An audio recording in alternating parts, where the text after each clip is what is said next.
Oh, she's looking like that, is she? Well, like I say, always be prepared. Oh, shit. Oh, you motherfucker. He didn't have enough juice to do that. Hey, you fucking son of a bitch. I hate it when my props don't work. Here, how about this? Nunchucks.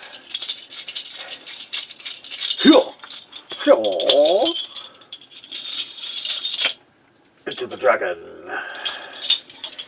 Alright. Alright. Alright. Oh, that's my little weapon right there. Woohoo. Okay. Do. Some of the most important information that's come onto the scene is coming onto the scene right now, and we had Catalin Newport on the show last week, and he was talking about TIs and gang stalking and stuff like that, and these voices that can be in your head, and electronic harassment or electronic torture. And it sounded very indicative or very similar to the experience of what some people call the Archons, or what Don Juan Matus of the Carlos Castaneda books calls the Mud Shadows, or what Tim Rifat calls the Scion Parasite. You know, these are all different names for the same thing. But Rudolph Steiner calls them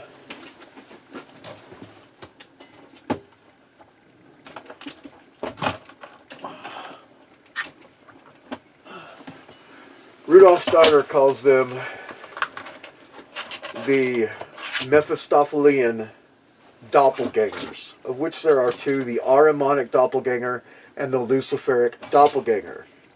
This is your Ahrimanic Doppelganger, and that is your Luciferic Doppelganger.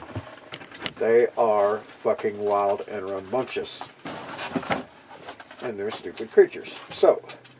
But they are born into every human being has these two entities that come in before birth and leave right before death.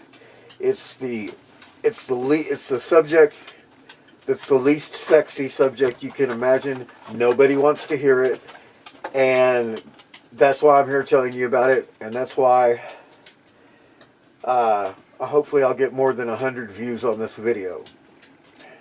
I appreciate my staunch supporters and the people who are interested in my discoveries and the information I'm bringing and stuff like that. But a lot of it's wildly unpopular. You know, there's just so much fun and sexy stuff with ghosts and fuzzy kittens and all this other shit on other YouTube channels. And it's a bunch of fucking gay shit, and it doesn't matter. Okay? I'm talking about the hardcore motherfucking truth. Alright? This is where you come for the truth. You don't know, huh? You don't know, so don't act like you do.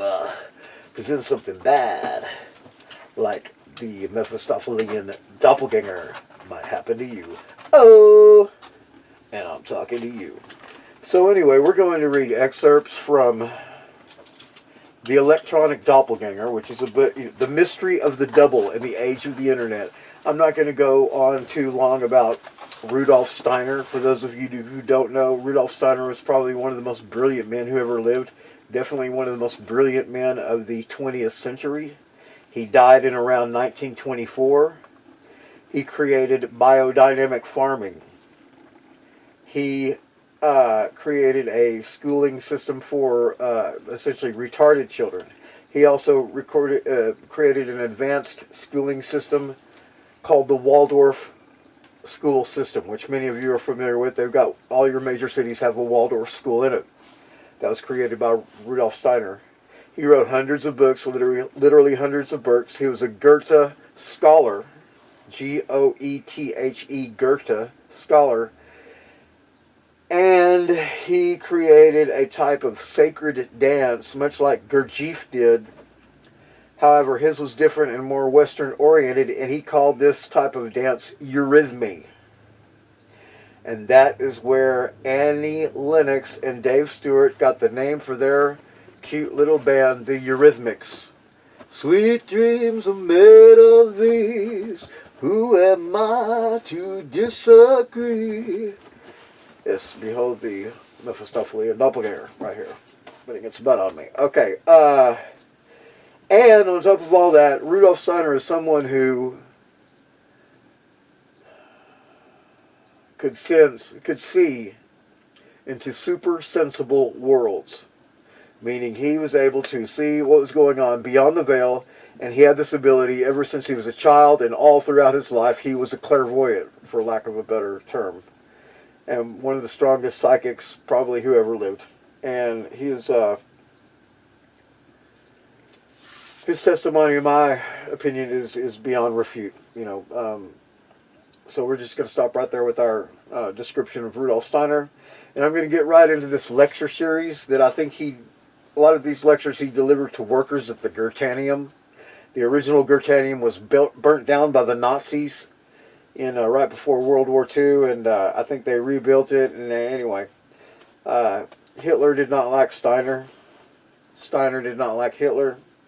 Steiner, not very often, but a few times, lambasted the Western fraternal orders, or secret societies is what we call them today. And he gets it right in that right on the very beginning. So without any further ado, we're going to begin this book here, which is for the most part a lecture series given, about 100 and something years ago. What's so remarkable about it is not only is he talking about the Ahrimanic doppelganger and the Luciferic doppelganger, Rudolph Steiner prophesies the existence or the advent of the internet. He also prophesies transhumanism, where man will meld with machine and more or less become one, and all the problems that are going to come along with that. He doesn't advocate that we try to resist that or try to prevent that, because it is a foregone conclusion. According to Rudolph Steiner, man will, meet with machine, and we will become less, even, kind of soulless beings, I guess like the Matrix or something like that. I even read an article just today where he was quoting, or he wasn't quoting, he was prophesying, what is this, when you have your pandemic, you have your virus, vaccinations. I mean, it's so stark and so unbelievable. He's sitting there talking about a vaccine in the future that will prevent people from having souls. There will be soulless people that are very hyper intelligent, but their etheric body will not be properly connected to their physical body, and they will be soulless beings. And what are they fixing to put on us right now? Vaccines. Could this be the very vaccine he's talking about? Of course. Of course it is. Now, people who are already grown and everything, I'm not sure what effect it will have on them, and I know it won't be good. But once they start giving this vaccine to children, it will prevent them from properly turning into basically a human being. And they will be like automatons. And we'll have a whole world of fucking zombies. And that's the truth. I mean, hold on to your fucking pants. We're headed for a shit ride, okay? The whole world's going to hell in a handbasket. Believe it, it's happening right now, right in front of you. So here we go with the electronic doppelganger, the mystery of the double in the age of the internet.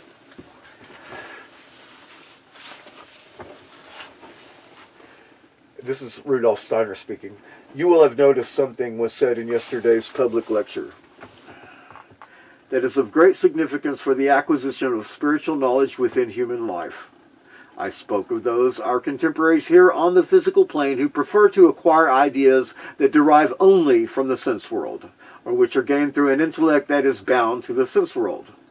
I indicated how, after death, human beings who do not wish to know of anything other than the sense world remain tied in a way to surroundings that still fall strongly within the earthly, physical region in which the human being resides between birth and death.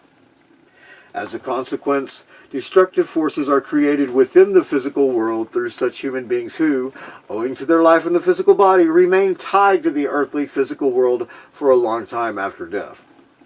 In discussing such a matter, one touches on deep, profound secrets of human life, mysteries which for centuries, millennia one could say, have been carefully guarded by certain occult societies, secret societies. These societies claimed, we will not examine today with what justification, that human beings were not mature enough to receive such truths, such secrets, which, if they were to become known, would cause great confusion. We will have less to say today about the justification for withholding from human beings such deeply penetrating truths so significant for life and cultivating them only within the narrow circles of occult schools. It must be said, however, that the time has come when wider circles of humanity cannot and must not remain without communication of these secrets about the supersensible world, such as I mentioned yesterday. Indeed, public communication of these matters must be taken further and further.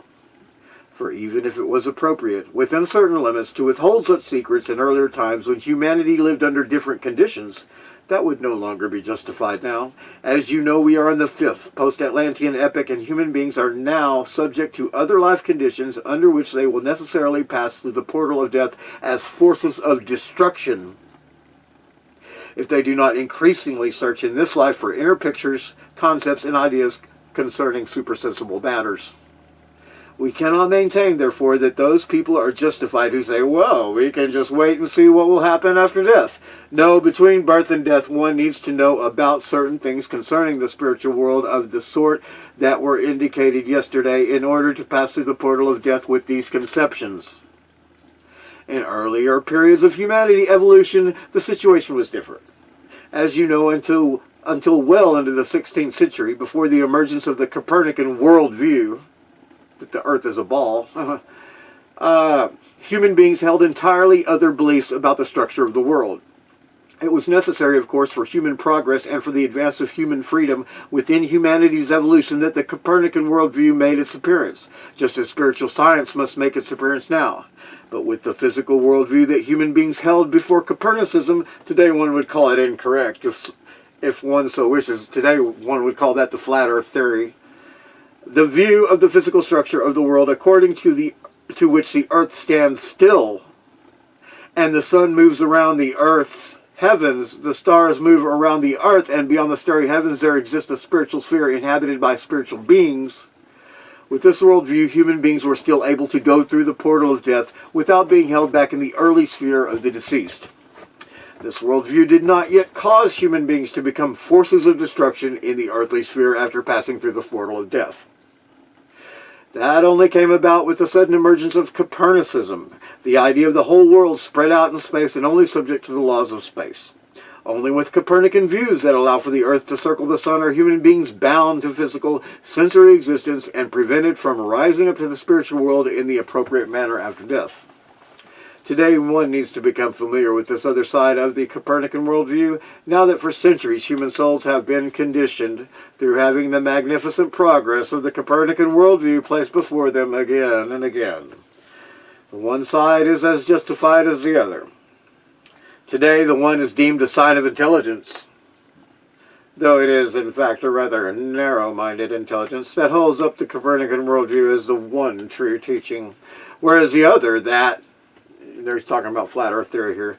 Due to their Copernican worldview, human beings remain bound to the earth after death unless they acquire a spiritual conception such as can be acquired within spiritual science today.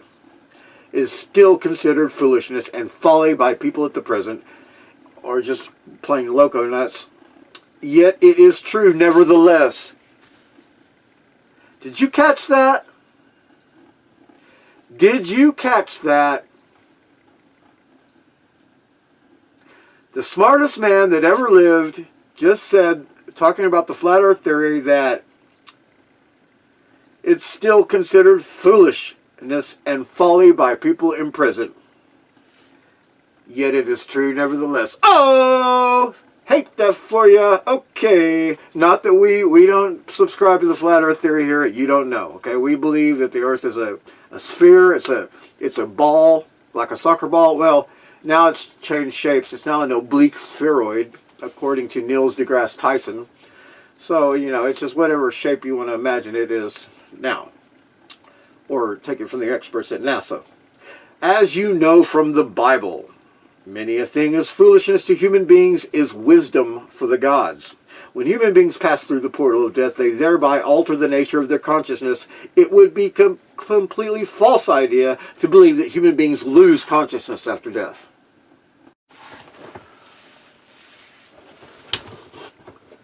This peculiar idea is even prevalent among groups that call themselves theosophical. It is a nonsense, for on the contrary, consciousness becomes much more powerful, much more intense, but it is then of a different nature. Conscious ideas after death must be considered something else entirely, even when contrasted with our normal conceptions of physical world. After death, the human being comes into contact with those people first and foremost with whom he is karmically linked during his life. In the spiritual world between death and a new birth, the deceased may encounter many human souls whom he penetrates for the principle of penetrability, rather than impenetrability applies there, while those whom he passes by, if I can use that expression, are not present there for him. Those who are present there for him are those with whom he has a karmic connection. Through our life on earth, we need to grow into a general relationship between worlds even after death. The founding of societies established on purely spiritual grounds has already become a task for humanity of the present and of the future. Why does one seek to establish such societies as the Anthroposophical Society? Why does one seek to unite people in a sense under such ideas? Because the karmic bond is thereby established between human beings who are meant to find each other in the spiritual world. They are meant to be together in the spiritual world, which is something they could not do if they wandered around cut off from one another here. By creating the opportunity for human beings to share and spread spiritual knowledge and wisdom, we achieve an enormous amount for life in the spiritual world. This enacts back on the physical sense world, which is constantly under the influence of the spiritual world. What occurs here are only the effects, the causes of which rise over there in the spiritual world, including while we live here on the physical plane. And you could say that if we merely consider what today are often run purely for propaganda purposes, associations are founded for everything possible. But truly very few are dedicated to spiritual matters, even if they are founded out of ever such great enthusiasm. Though many an association people think they are able to gradually transform the world into an earthly paradise. Well, prior to these 3 years of wars, there were numerous such associations founded on Earth in which people worked towards gradually turning Europe into a social paradise. What exists now does not lend much credence to the belief that events will take their course according to how one thinks one is able to direct them. Oh, sorry about that. Okay, World War I. On the other hand, however, collaboration of the physical world with the spiritual world is even more complicated. Nevertheless, it must be said that if associations are founded in the light of spiritual science, people are working not only with the world of effects, but also with the world of causes, which lies behind these sensory effects. One needs to permeate oneself with this feeling if one wishes to understand correctly the infinitely deep significance of what is being achieved at present through living together in spiritual collaboration and what will be achieved in this respect in the future of humanity. This is not something that can arise out of any mere clubby association, but a sacred task which has destined for humanity of the present and of the future by the heavenly spiritual beings who guide the world. For human beings will have to acquire certain ideas about the supersensible world, as ever fewer supersensible ideas will come from the sense world. You could say that supersensible ideas are increasingly being driven out due to the continued progress of natural science. When he says natural science, he's talking about the type of science that they teach at the universities, which is like mostly lies, except for like chemistry and stuff like that. But even chemistry, that's a whole other subject. You could say that supersensible ideas are increasingly being driven out due to the continued progress of natural science, as opposed to spiritual science. Spiritual science is a kind of science that basically Rudolph Steiner invented. Okay, human beings would therefore gradually exclude themselves entirely from the spiritual world if they did not acquire any supersensible spiritual concepts.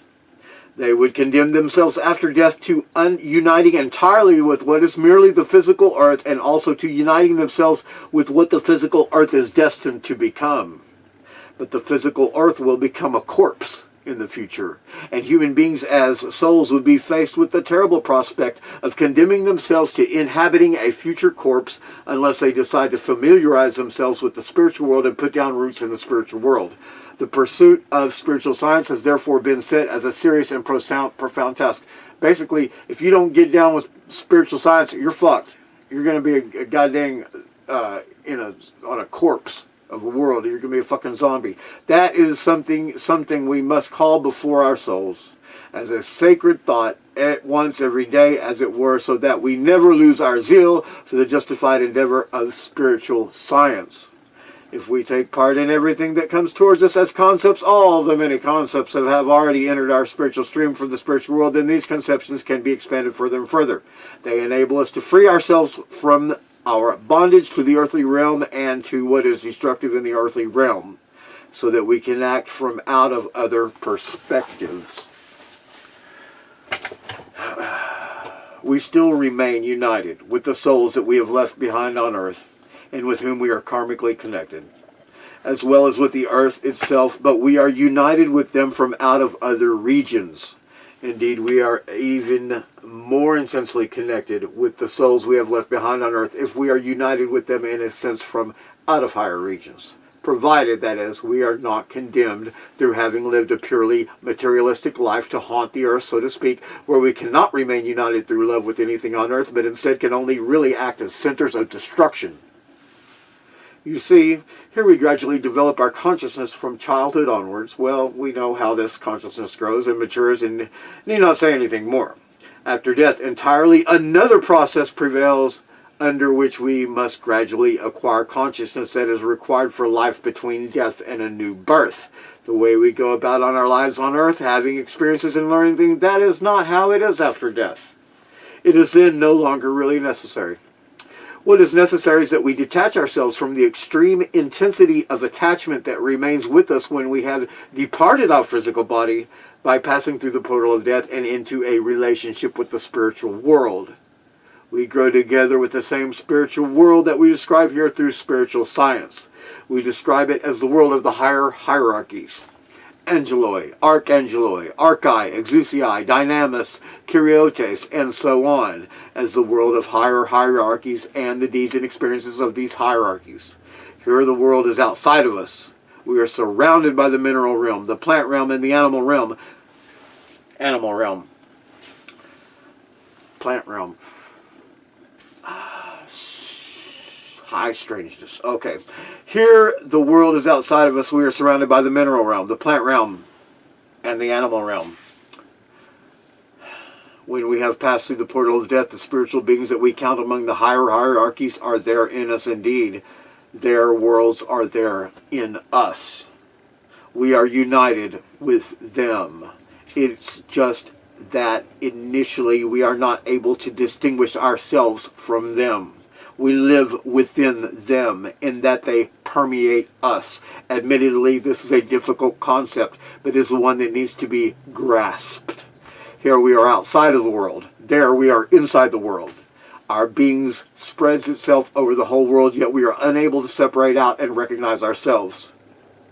After death, we are filled completely, so to speak, with the being of the higher hierarchies and with what these higher hierarchies do.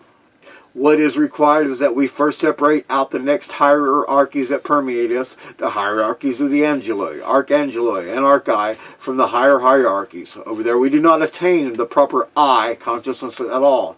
I've already described the gradual maturing of the I consciousness in other lecture cycles and talks.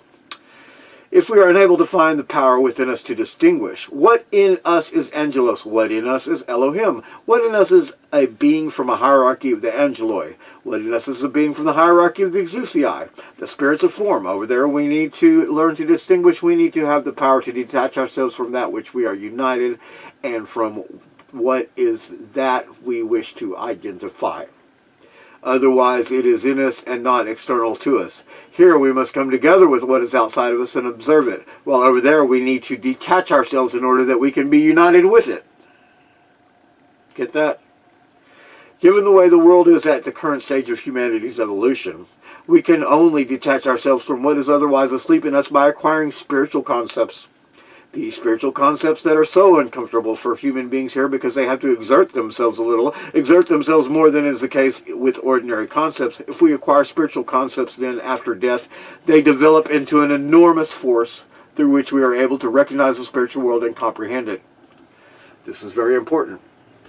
Today, human beings find the acquisition of spiritual concepts uncomfortable. They prefer to go to presentations where they're shown all kinds of photographs and whatever else exists of that sort, so that as far as possible they need not think beyond the sense realm. They only have to look at everything. Or at any rate, they only like to go to lectures which they are told about things that they have in front of their eyes all the time anyway. Human beings today avoid expending the effort required to lift oneself up to such concepts, which are more difficult to grasp here because they do not have an external object. Their objects are the facts they refer to in the suprasensible world. But over there, these concepts are the powers that show us the world as it is in reality. Thus we acquire the wisdom that we need through spiritual ideas and concepts in order to have a light over there. Otherwise, everything remains dark. What is acquired as wisdom here is light over there, spiritual light. Wisdom is spiritual light. Indeed, over there we need wisdom in order for it not to be dark. If we do not acquire any spiritual concepts, then that is simply the best means for ensuring that we do not have any light over there. And without light, we move away from the spirit that we should be illuminating to arrive back on earth, where we wander around as the dead, as centers of destruction on earth. At most, one can then only be used now and again by a black magician in order to provide inspiration for very special deeds and destructive works on earth. Oh, use me, black magician. Woohoo! It's like Casper the Ghost. Wisdom is therefore required so that one has light after death. But after death, we need something else as well. In addition to the ability to separate ourselves from and distinguish the beings of the spiritual world after death, we also need the capacity for love. Otherwise, we would not be able to develop the correct kind of relationships with the beings whom we are able to see through wisdom. We are able to see you with wisdom. Woohoo, stupid animal world. Okay, well, that's enough for now. I think I've maybe gone for at least, hopefully, 5 minutes. Sorry about that. So anyway, I hope you enjoyed that right there of part of that book from Rudolph Steiner. And hey, we only have 3 hours and 38 minutes left. Aren't you happy? I actually probably listen to that because I'm a pretty fast reader. I hope everybody caught that. Woohoo! Okay. That's it for today's show. Let these truths of spiritual science sink in. Forget about natural science. Remember, if you're just going to wait around to find out what happens when you die and find out when you die, then you will have all your sensibilities attached to the earth. And I don't want to say like my dad or anything like that, dear old dad, and then you'll be like a ghost, chained to the earth to be used in nefarious rituals by black magicians and even sold on the ghost slave market. That's what I'm talking about, folks. I have other information. Listen, it matters that you grasp the concepts of spiritual science, because otherwise you'll be a fucking ghost that is sold as a slave.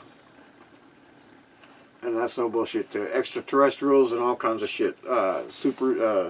Secret societies, and you'll straight be hoed out. It's like human trafficking. It is human trafficking, but it's dead human trafficking. You think human trafficking is bad? You ought to try dead human trafficking. No, you shouldn't try that. Just take my word for it. Christopher S. Jacobs goes around to many Civil War battle sites where they have obelisks, and they memorialize these battles, therefore bringing attention to them, and people draw their energy into the obelisks. And the ghosts that are there, that have been fighting these battles for so long, even after they died, they're once again used in these nefarious rituals to control you and I. Until Christopher Jacobs and his lovely wife, Joanne, go out there and do some fucking spells and fuck them up. And fuck up the way that those soul traps work. So that's interesting work that he does. Listen, I mean, this is some heavy shit, right? This is the heaviest shit that you're going to fucking see anywhere on any conspiracy. We're getting down to the nuts and bolts of what life is, what the meaning of life is, what the constitution of the human being is, what you are, what your mind really is, and is it really your own? do your thoughts really come from you? I mean, these are subjects that are so unattractive. It would be a miracle if over 100 people watch this video more than about 5 minutes, because I am the bearer of the news that nobody wants to hear. And that's just the truth. But the thing is, there's a few of y'all out there that have enough balls to fucking confront the truth and understand the truth and begin to grasp the concepts of spiritual science, therefore not becoming a ghost hoe once you die and being used in nefarious rituals by black magicians.